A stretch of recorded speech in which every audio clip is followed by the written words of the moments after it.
Hello दोस्तों, welcome back to my channel Tele Cloud X. आज हम समझेंगे 5G के आर्किटेक्चर को बिल्कुल सिंपल लैंग्वेज में। अगर ऑनेस्टली बोलूँ तो पहली बार में 5G का आर्किटेक्चर देखने में काफ़ी कॉम्प्लेक्स लगता है। इतने सारे कंपोनेंट्स, इंटरफेसेस और नए नेम्स देखकर लगता है कि ये बहुत डिफ़िकल्ट होगा। लेकिन अगर आप इसको स्टेप बाय स्टेप ब्रेक करके समझते हो और 4G आर्किटेक्चर से रिलेट करोगे तो आपको रियलाइज़ होगा कि कंसेप्ट ऑलमोस्ट सेम ही है, बस आर्किटेक्चर मॉडर्न और ज़्यादा सर्विस बेस्ड हो गया है। और बिलीव मी, अगर एक बार फ्लो समझ आ गया ना, फिर 5G आर्किटेक्चर बहुत इजी लगने लगता है। तो चलिए स्टार्ट करते हैं अपने पहले कंपोनेंट से, जो है हमारा यूज़र इक्विपमेंट, यानी हमारा मोबाइल फ़ोन। ये 5G डिवाइस से डायरेक्टली कनेक्ट होता है जी नोड बी से, जिसे शॉर्ट में हम GNB भी बोलते हैं। अगर आपने मेरी 4G वाली वीडियो देखी होगी तो आपको याद होगा वहाँ ई नोड बी था। 5G में वही इवॉल्व होकर जी नोड बी बन गया है, यानी सिंपल वर्ड्स में 4G का ई नोड बी, 5G में जी नोड बी। अब जी नोड भी 5G का रेडियो एक्सेस नेटवर्क हैंडल करता है, जिसे हम NG-RAN बोलते हैं, next generation radio access network. ये यूज़र के सिग्नल्स रिसीव करता है और उन्हें 5G कोर नेटवर्क तक भेजता है।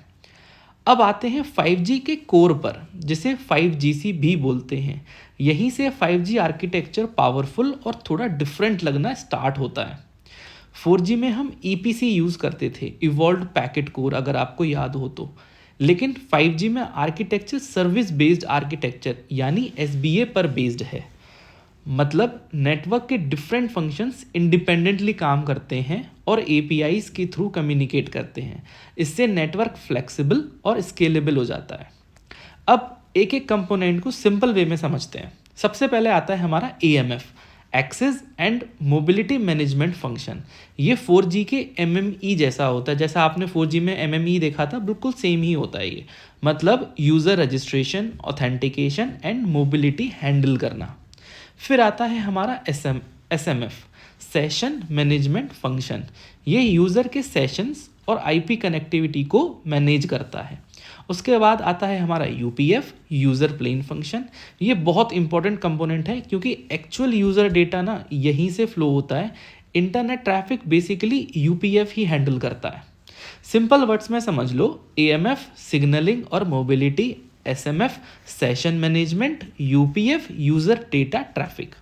फिर आता है हमारा PCF, policy control function. It is same like 4G in policy charging rule function. ये पॉलिसीज़ और चार्जिंग रूल्स को कंट्रोल करता है। फिर UDM सब्सक्राइबर डेटा मैनेज करता है, जो 4G में HSS यानी कि होम सब्सक्राइबर जैसा कंसेप्ट है, बिल्कुल सेम ऐसा ही समझ लो आप, HSS की तरह UDM। और AUSF ऑथेंटिकेशन परफॉर्म करता है, यानी ये वेरीफाई करता है कि वैलिड यूज़र ही तो नेटवर्क तो एक्सेस कर रहा है या नहीं। अब अगर आप कंपेयर करोगे 4G और 5G को तो कंसेप्ट काफ़ी सिमिलर है, बस 5G में फंक्शंस ज़्यादा मॉडर्न और सर्विस बेस्ड हो गए हैं। इसी आर्किटेक्चर की वजह से 5G में ultra fast speed, low latency, massive connectivity और नेटवर्क स्लाइसिंग पॉसिबल हो पाती है।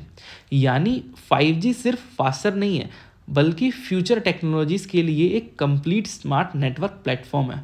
और ऑनेस्टली अगर आपको 4G आर्किटेक्चर समझ आ गया है तो 5G उतना डिफ़िकल्ट नहीं है जितना पहले लगता था। बस नेम्स और फ्लो को रिलेट करना होता है।